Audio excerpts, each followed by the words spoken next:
Rob here with MMOattack.com. This time around, we're taking a preview look at an upcoming free-to-play game that, in my opinion, everyone should be excited for, Path of Exile. This game is an action RPG, so if you're at all excited about Diablo 3, this should catch your eye. This is no Diablo game, however. It clearly sets itself apart with its graphical style and gameplay right from the start.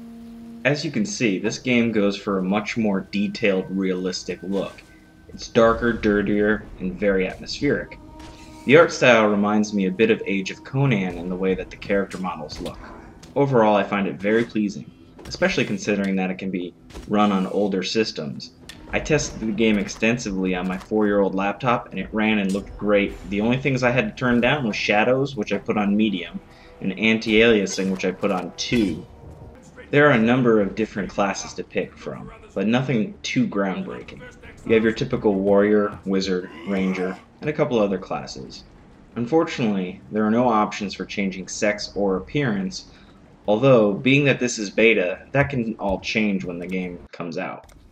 What sets this game apart from Diablo when it comes to gameplay is the unique skills and character development systems in the game. And oddly enough, both of these systems have influences from Final Fantasy games.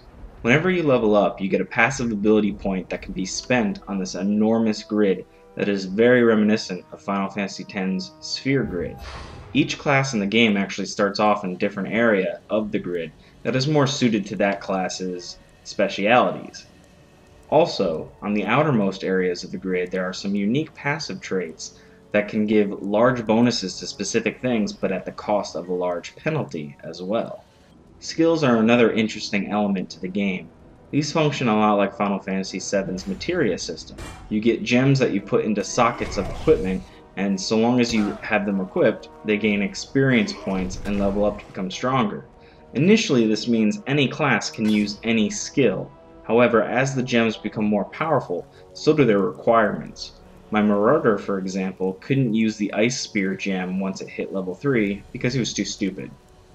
The slots on equipment, like in Final Fantasy VII's system, can have links, and while I never came across any, there are enhancement gems in the game that when paired with regular skill gems add effects such as multiple projectiles or an added AoE effect. Another interesting feature of the game is how potions function.